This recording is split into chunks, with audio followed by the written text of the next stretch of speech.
All right, so I went to play my Everdrive the other day, and I got this warning message on my Game Boy Color. I thought maybe at first it was just some sort of a fluke. I know what it's trying to say, but I thought, maybe the batteries in here were so low that it was causing like a glitch. So I tried it in my DMG, which had, fully charged batteries in it. The batteries in this were very low at the time. The light was barely lighting up on here. Got the same message. Again, it's very clear what it's trying to say.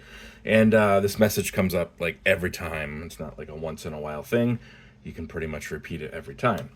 So it's pretty clear that the battery in here is dead. The battery in the Everdrive is for the sRAM. For the game that you're playing, I guess I would say only.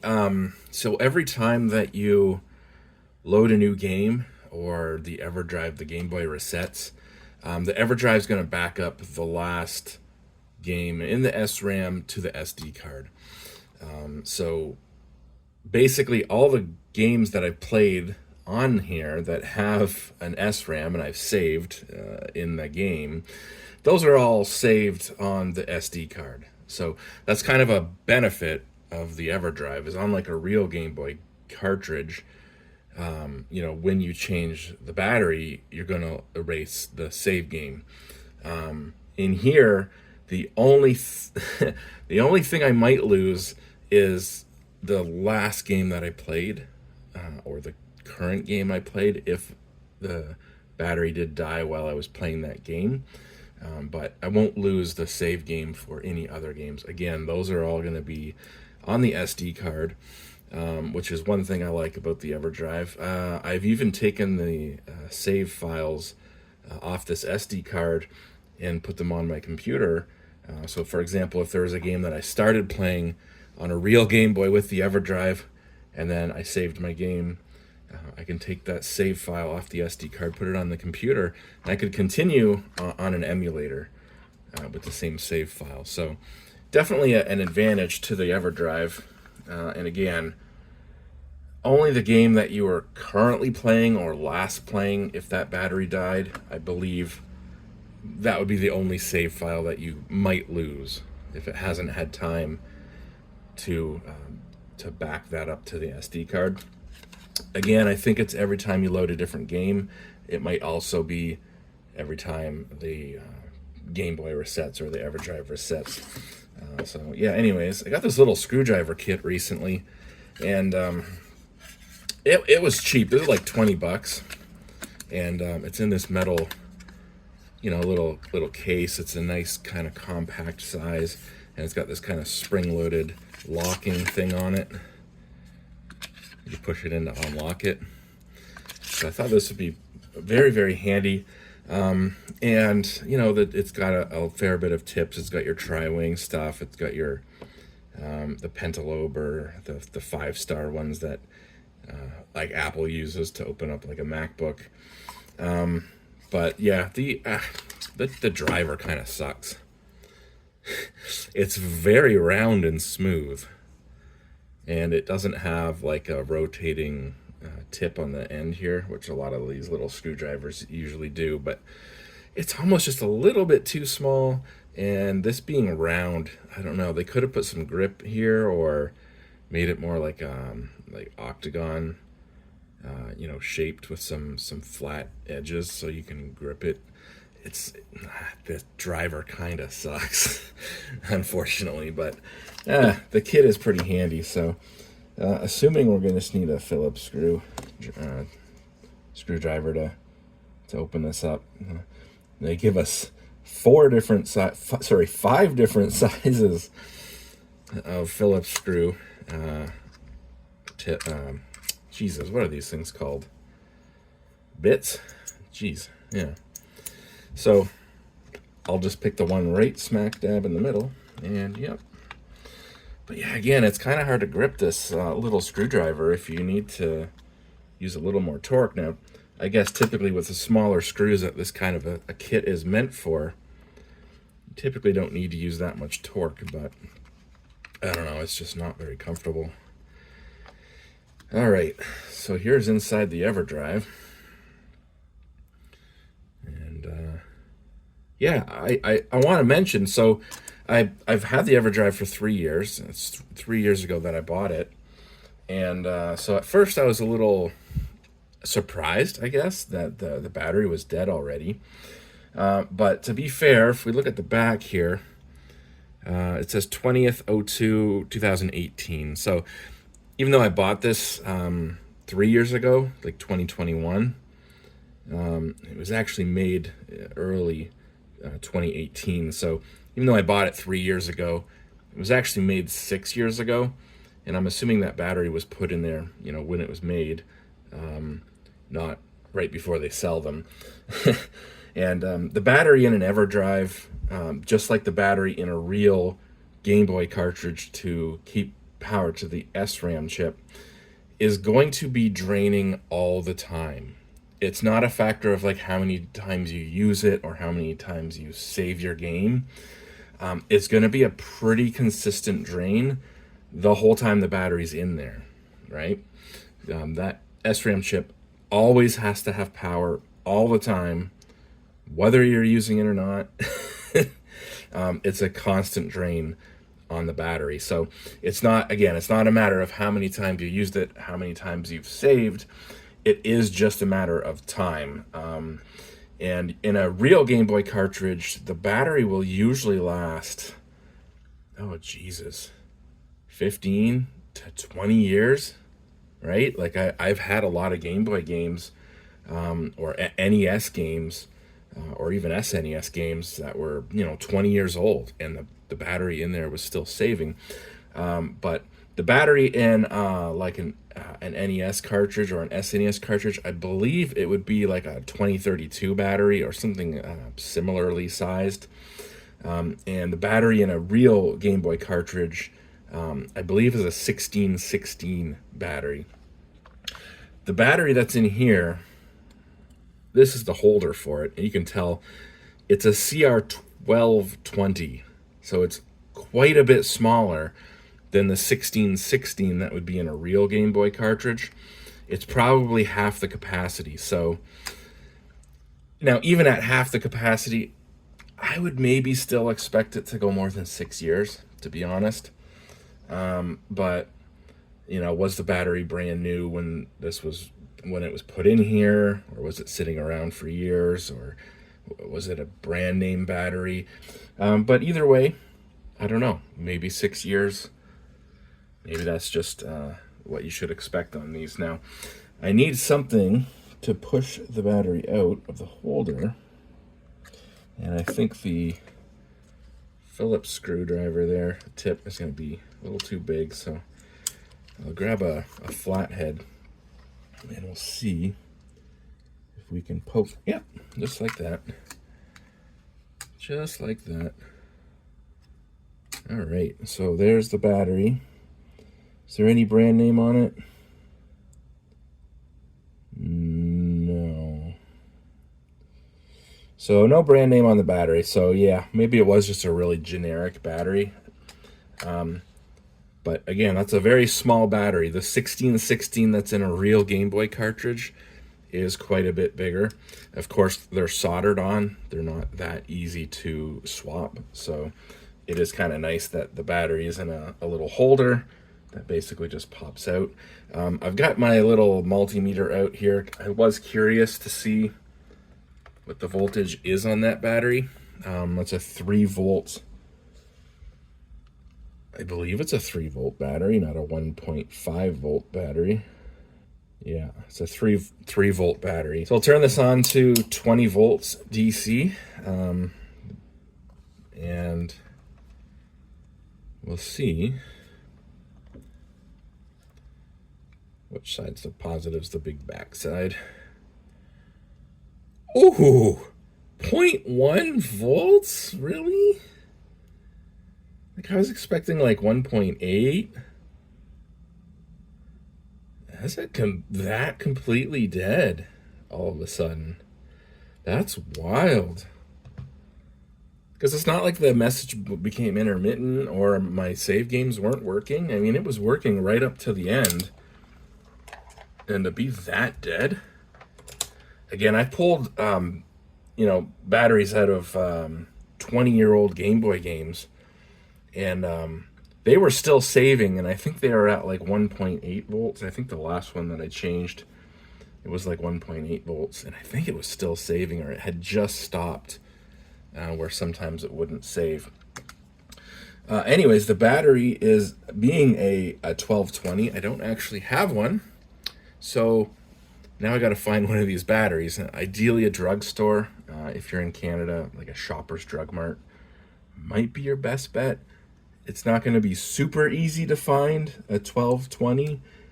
The last store that I just checked at, they had, CR2032s and 1616s, but they didn't have the 1220. So I'm going to have to kind of try and find one of those. Yeah, it would have been nicer if they used a larger battery, but I guess looking at it, really didn't have a lot of room. There's quite a lot going on here. And honestly, I'm not too sure what's what, if this is RAM. There's a little bit of flash RAM. That's going to be the processor. I don't know if that's some sort of an ARM chip, or like if it's an FPGA. It's probably an FPGA, and that's acting as the processor. And you'd have the flash RAM that's storing the operating system, the firmware, and I'm assuming that's RAM. That's probably where the game is stored as it's being run, and these are the closest to the connectors on the edge here. And we've got the sRAM chip right here, of course, close to the battery, and then that's the SD card slot. The SD card slot, I would assume, talks directly to the FPGA, but there's also a little chip right here. So that might be what talks to the SD card. Not sure, but there's quite, as you can see, it's a pretty packed little board. So perhaps there wasn't room for a bigger battery like a 1616, which again, a 1616, I believe, is twice the capacity of a 1220. So if this went 6 years on a 1220, it would have went 12 years on a 1616. But if they couldn't fit it in there, then I guess fair enough. But I will have to try and find one of those batteries. All right, I found a 1220 at Shoppers Drug Mart. Anyways, it wasn't super cheap, $8.99 Canadian, but that's still probably a little bit high. I'm sure if I looked around, I could probably found one cheaper somewhere else, but it was quick and easy just to go to Shoppers Drug Mart. Like I said, I had a feeling they would have it, and they did. These packages are not easy to get into, so I'm just going to cut that in half. And yeah, so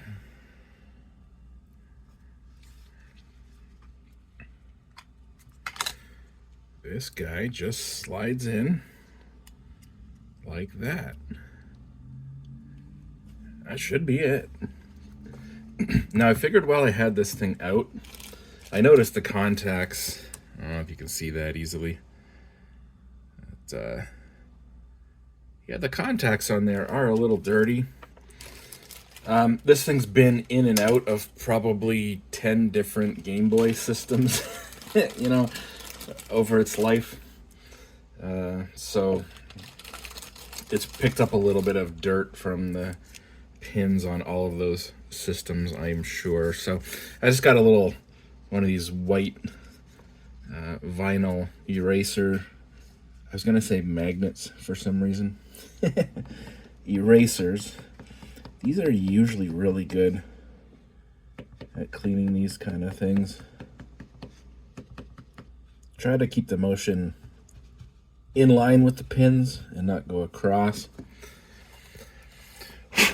And then I'll finish that off with a little bit of 99.9% IPA.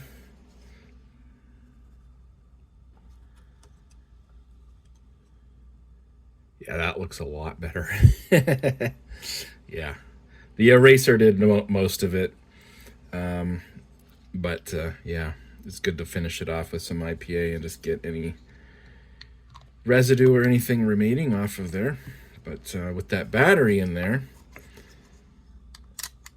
with that new battery in there, that should be good to go. I'll give it a test before I put the screw in. I'll give it a quick little test. Find my SD card there. I think it goes in this way. And we got the same Game Boy Color out with the low battery. Still got the weak batteries in here, but again, that wasn't the issue, as we will test out here.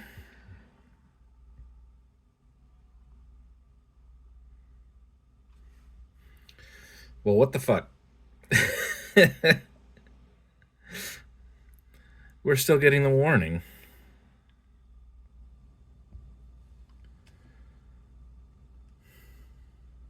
Did I put the battery in backwards? I don't think I put the battery in backwards.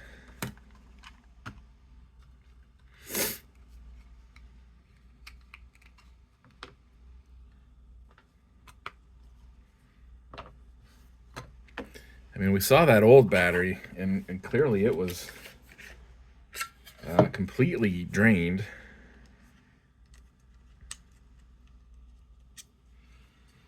And I highly doubt this brand new battery is dead.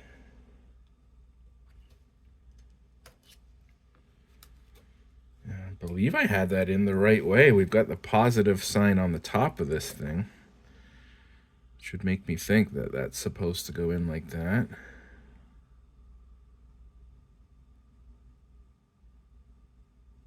Well, isn't that just something else? I'll give it one more try. Not that I think that taking the battery out and putting it back in is going to do much.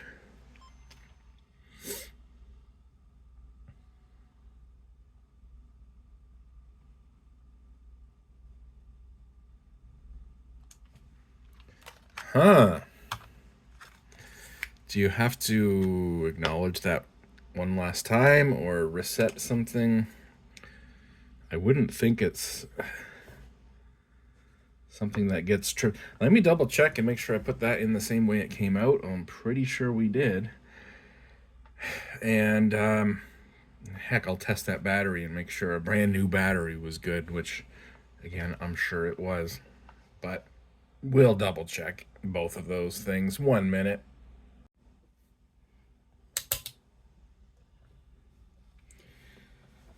Now, like I said, we saw before that old battery was completely dead.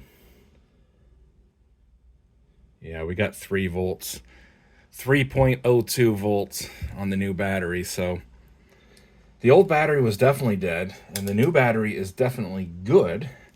And yeah, I double checked the old battery when it came out, and it came out the same way that I put this one in.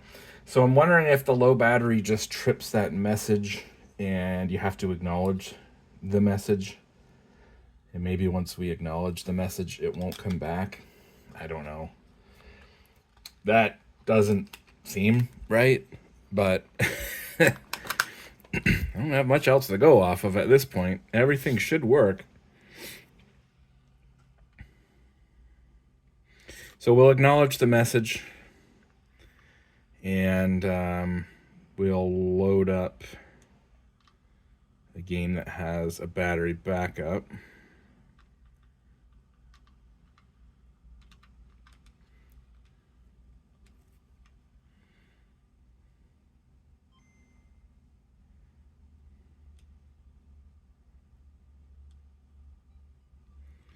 We'll start a game in B.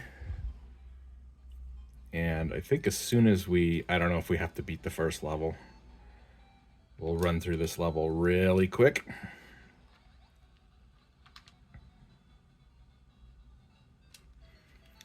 All right, so we beat the first level.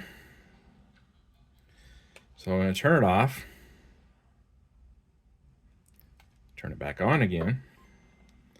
We'll see if we get the message again. Okay, so we didn't get the message that time. I'm guessing it was tagged and it just had to be acknowledged. Let's hit start.